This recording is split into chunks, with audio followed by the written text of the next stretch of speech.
Now you were talking about District 9. Are we going to be looking forward to another movie soon? Because I mean, there's nothing happening yet. Neil's got another project that Neil Blomkamp's got another project that he'd like to do first, which he's working on at the moment. But I just said to Neil that if either him or us or between the two of us we come up with a good enough idea for a sequel, we should do it. But only if we come up with a good idea. And it's not. Neil's got this other project that he's focused on. So there's nothing happening with a sequel at the moment. And quite honestly, I'd only do a sequel if there was an idea there that was worth pursuing. So, it may happen, but there's nothing going on at the moment. We're busy in the world of the Hobbit right now. Is where all of our focus is. Now, are you excited to bring the world of Tintin to this generation and even maybe to some point this continent? I know. Well, Tintin's interesting because it is so timeless and it's so beloved through just about everywhere in the world, apart from the US. Is the only part of the world that that hasn't really.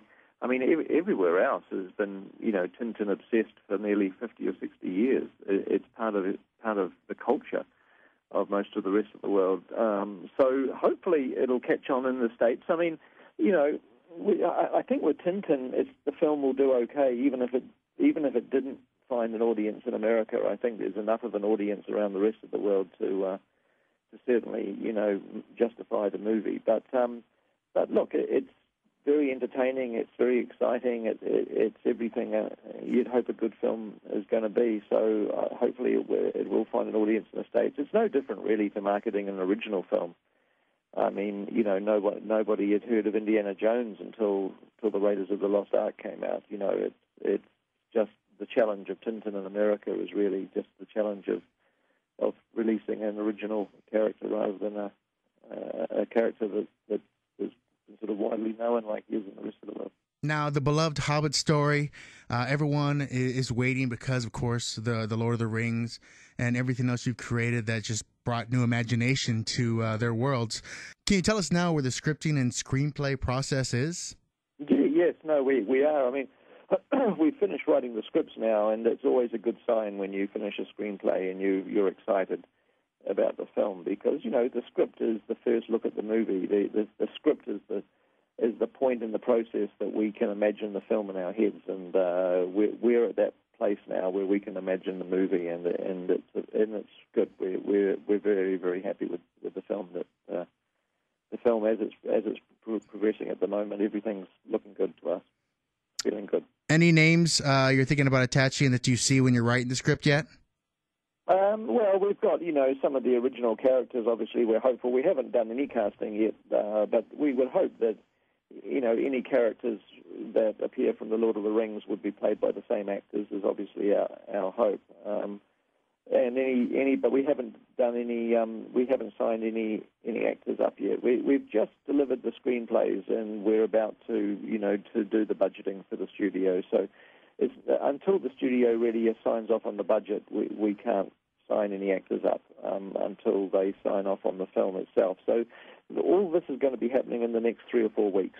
So I'd expect that you'll start hearing some casting news probably in about 8 weeks' time. We'll be starting to make some announcements, I would imagine. But there's nobody signed up yet. So tell me, in this day and age of movies right now, with the comic books really taking hold and setting marks, are you anywhere near going towards the comic book angle, the superhero angle? No, I tell you what. I mean, you're going to think, I'm going to lose a few geek points here, but I've never really been into comic books in my life. The only comic book that I've recently read, it's the first time I've ever read comics, is The Walking Dead, which I really have enjoyed. And that's the only comic book I've ever read in my life. I've never read a superhero comic. Never, ever. I've literally never picked one up. No Marvel comic, no Superman comic, nothing. Never read one. So how about that? So that's a terrible confession, isn't it? Well, that's what though, you're the thinking man's comic book reader. Let's go with that. I do, yeah. I just, for some reason, comic books have never done it for me. I mean, I love movies. I love, TV shows. There's a lot of stuff. I love reading books. I mean, there's a lot of things, but comics have just never, ever turned me on. I've never felt excited about comics for some reason. I don't know why it is. Now, do you have children? I actually don't know that. Yeah, I've got two teenagers. Are they into comic books, or is it mostly about TV and video games right now?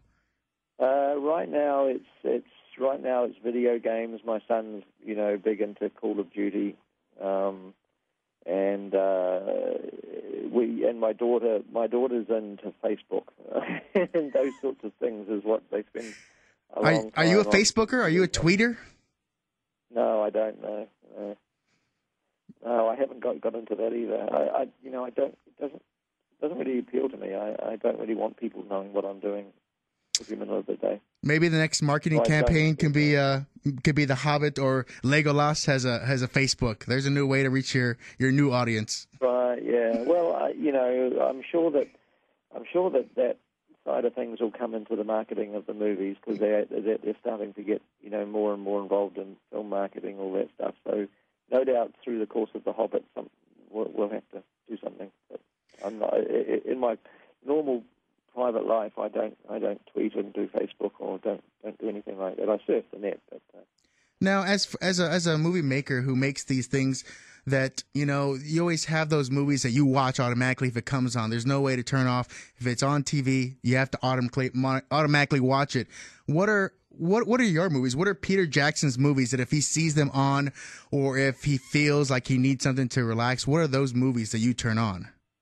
A lot of Martin Scorsese's films I can watch endlessly, like Goodfellas and Casino, The Departed. I mean, I can watch them over and over again, and I do watch them. If I need to be inspired, if I feel like my imagination is drying up, I put one of his films on, and it immediately gets me excited about films. Jim Cameron's movies, a lot of Steven Spielberg's films. I mean, I tell you one movie that's amazing that if you watch it, if you find it on TV and you watch more than 30 seconds, you can't turn it off, is Shawshank Redemption. The Shawshank Redemption has got an incredible quality to it that no matter how many times you see it, I just get hooked on that film within seconds if I find it on a hotel TV or something. So that's a film that I've enjoyed seeing many, many times. In surprise found it on TV. Yeah, I mean those. A Bond movie. If there's a Bond film on, I usually just, I'm such a Bond fanatic that I usually sit and watch them through.